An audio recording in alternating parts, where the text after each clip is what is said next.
out here in my Solo Piro 12, a flat bottom canoe designed and built by myself. If you haven't seen the build video, consider checking it out.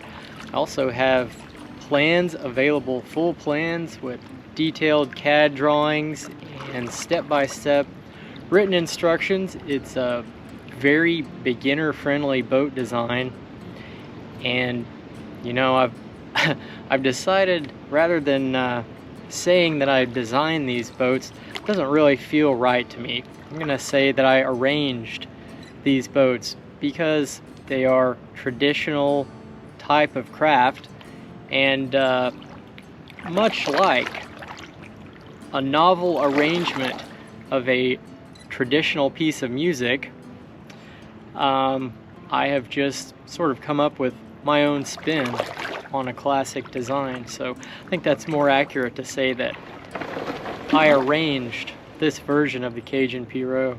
I've taken my Piro as far as I can paddle up this creek today. Came to a big debris pile on the main channel, and so then I went to check out this fork and got as far as I could up this side feeder until I came to some little rapids that were just too shallow to get up. So that is the end of the line, making my way downstream now. And you know, the last video I did that was kind of a vlog style like this, it was about cold water boating safety. That was really a hit with people, I think. I got a lot of interaction in the comments, and I like that. I like that conversation. So I think I'm gonna start a tradition here and make the Wednesday video a vlog with a specific topic. And I always encourage people to comment and give your opinion, ask questions, whatever you want to do, but especially on these vlogs. So today's topic: the places a small boat can take you. Places like this, the middle of nowhere, out in beautiful wild nature. And you may think that locally you don't have anywhere like this, but you might be surprised. Some of these creeks will hide from you. You have to seek them out. This is a place that really only locals know about, and most locals don't bother to come here, but I think it's beautiful out here. You're just you're taking a risk navigationally that you may not get far, because there's always new fallen timber, fallen trees and branches that sometimes you just can't get around without getting a chainsaw out here. But that is the great thing about small boats. They will take you places that power boats cannot go, and you'll also experience the natural environment in a different way than you would in larger boats, and especially in power boats.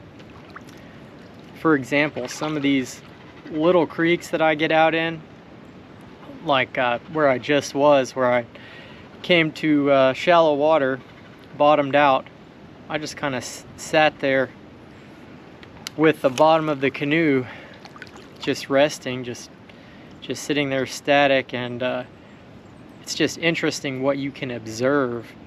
You can almost be invisible out here in a little boat like this to wildlife. If you just sit still, they usually don't really care about you. Some animals will be curious. I had some kind of little speckled brown bird the other day really come and get up close to me on the bank, and I could tell it was wondering what the heck I was. But you can see a lot of wildlife like this, and that will be no secret to birders especially. I'm sure a great way to do bird watching. And I've seen a lot of white-tailed deer. You'll catch them crossing a creek, and sometimes they don't even look at me. If I'm downwind of them, don't even pick up my scent. They'll not even know you're there. You also have the advantage in a small creek or river like this of being down low below the terrain, so I can look up and watch for deer and squirrels, and there's no telling what you'll see.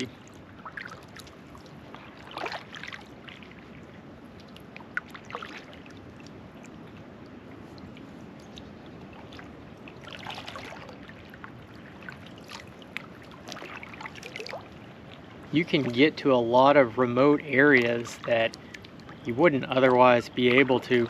Where I'm at right now would be possible to get to on foot, not in the summer. The foliage would just be way too thick. There's thorns everywhere. This is all sort of bottomland surrounding this creek, and you would not want to walk there in the summer. You could do it this time of year, mid-March, but you probably wouldn't want to. It just tends to be very muddy and thick, and can be difficult to navigate because it's all flat. All the woods just kind of look the same. But you can get back into places like this that you can't get to on foot.